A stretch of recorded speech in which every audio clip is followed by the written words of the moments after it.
আমরা বর্তমান সময়ে উপস্থিত আছি নরসিংদী জেলার পলাশ উপজেলায় বরাবর শ্রী শ্রী কালাইলাল জিও মন্দির। তো এখানে অতি সুন্দর একটি মঠ, পার্শ্ববর্তীতে আমাদের দুর্গা মন্দিরের প্রতিমা কাজ চলমান, পাশে আমাদের রাধাকৃষ্ণ মন্দির, সকলগুলোই আমাদের উচিত।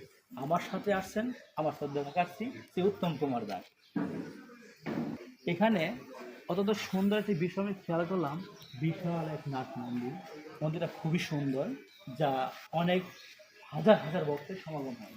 তারপর আমরা মন্দিরের পাশেই শ্রীকৃষ্ণের কদমতলা, তারপরে আমাদের বটতলা, নিমতলা, মানে সর্বদিক মিলে একটা সুন্দর পরিবেশ, পরিপাটি অঞ্চল, যা মনোরম দৃশ্য।